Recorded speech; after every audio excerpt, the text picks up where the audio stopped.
అందరికీ నమస్కారం. నారా లోకేష్ కూడా ఈరోజు బండి శిల్ప ఈ అమ్మాయి గురించి మనం 2 రోజుల క్రితం ఒక వీడియో చేసాం. అక్కడ లోకల్గా ఉన్న టీడీపీ నాయకులు ఆ అమ్మాయిని వాళ్ళ ఫ్యామిలీని ఎంతగా ఇబ్బంది పెడుతున్నారో మనం ప్రజలకు తెలియజెప్పే ప్రయత్నం చేశాం. అండ్ వైఎస్ఆర్ కాంగ్రెస్ పార్టీ ఎప్పుడూ అండగా ఉంటుంది, బాధితుల పక్షాన నిలుస్తుంది అని చెప్పేసి చెప్పడం మాత్రమే కాదు, ఈరోజు జగన్మోహన్ రెడ్డి గారు అది చేసి చూపించారు. బండి శిల్పాని వాళ్ళ పేరెంట్స్ని పిలిచి వారితో మాట్లాడారు, వారికి భరోసా ఇచ్చారు. వైఎస్ఆర్ కాంగ్రెస్ పార్టీ అన్ని విధాలుగా సపోర్టుగా ఉంటుందని చెప్పేసి జగన్మోహన్ రెడ్డి గారు ఆ కుటుంబానికి అండగా నిలిచారు.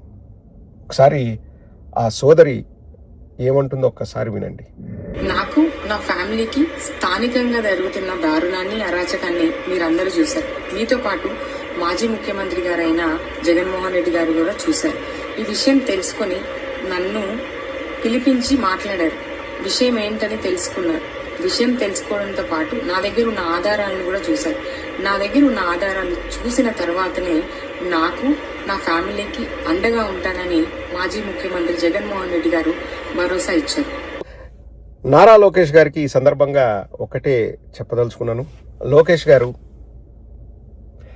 సోషల్ మీడియాలోనో లేకపోతే లోకల్గానో జగన్మోహన్ రెడ్డి గారిని సపోర్ట్ చేస్తూ మీ పరిపాలనను, మీ స్టాండర్డ్స్ని, మీ నిరంకుశత్వాన్ని, మీ నియంతృత్వాన్ని మేము ప్రశ్నిస్తే కేసులు పెడతారా అండి?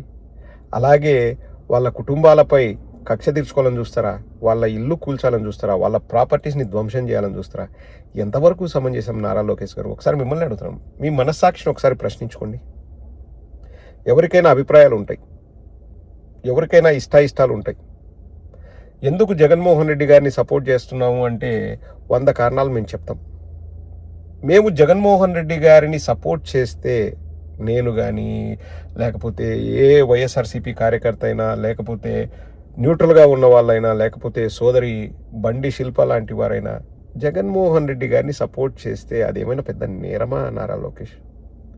ఇంత దారుణంగా ఆ అమ్మాయి ఎంతగా బాధపడిందో నాకు తెలుసు. చాలా గట్టి అమ్మాయి, చాలా గట్టి మనిషి. కానీ బెదిరింపులు, వ్యవస్థలు అసలు పట్టించుకోకపోగా మీ ఇల్లు కూల్చుతాము అని వ్యవస్థల్ని అడ్డం పెట్టుకొని బెదిరిస్తే ఎవరైనా కానీ భయపడతారు. ఆడకూతురు పైన నారా లోకేష్ మీ ప్రతాపం, ఒక ఆడకూతురు పైన ఆ అమ్మాయి వాళ్ళ కుటుంబం ఎన్ని ఇబ్బందులు పడ్డారో, ఎంతగా నలిగిపోయారో నాకు తెలుసు.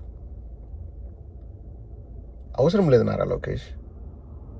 మీరు ఏదైనా చేయాలనుకుంటే, మళ్ళీ ఒకటే చెప్తున్నా తెలుగుదేశం వాళ్ళకి, వాళ్ళ నాయకులకి, ప్రజాస్వామ్యయుతంగా విమర్శలు ప్రతి విమర్శలు చేసుకుందాం, సమస్యలపైన పోరాడదాం, చిత్తశుద్ధి ఎవరికి ఎక్కువ ఉందో నిరూపించుకుందాం. అంతేగాని అర్థమవుతుందా రాజా, కాకినాడ కాజా అని చెప్పేసి ఇప్పుడు నా దగ్గర పవర్ ఉంది కదా, నీ దగ్గర పవర్ లేకపోతే నారా లోకేష్ నువ్వు ఎవడివి?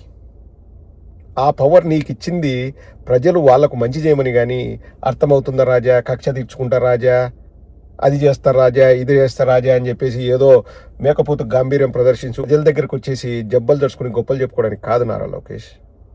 ప్రజలకు మంచి చేయి, అక్కడ చూపి నీ ప్రతాపం. ఆడకూతురు పైన ఒక్కటి మాత్రం వెరీ క్లియర్గా చెప్తున్నాండి, ఆంధ్ర రాష్ట్ర ప్రజలకి, తెలుగుదేశం వాళ్ళకి, జనసేన వాళ్ళకి, ఎవరికైనా కానీ,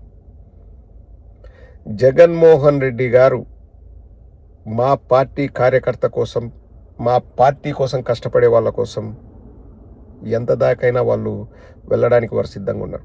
ఆ విషయం గుర్తుపెట్టుకోండి.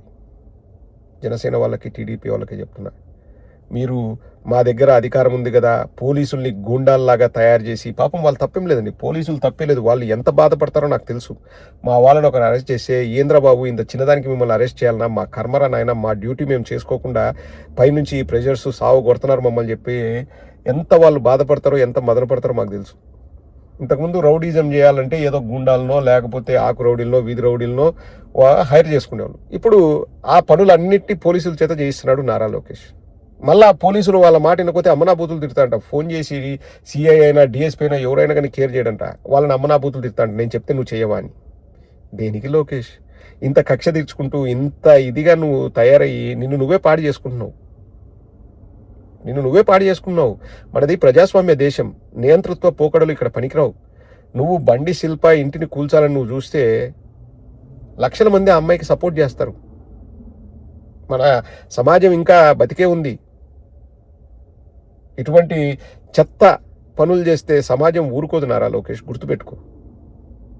తెలుగుదేశం నాయకులు కూడా చెప్తున్నాం, చేతనైతే ప్రజలకు మంచి చేయండి. పోటీ పడదాం. ఎందులో పోటీ పడదాం? ప్రజలకు సహాయం చేయడంలో పోటీ పడదాం. అంతేగాని మా దగ్గర పవర్ ఉంది మేము రెచ్చిపోతామంటే పుచ్చిపోతారు, గుర్తుపెట్టుకోండి. ఎవరికైనా కానీ ఇదే వర్తిస్తుంది, మీకైనా మాకైనా ఎవరికైనా. రెచ్చిపోతే పుచ్చిపోతారు, గుర్తుపెట్టుకోండి.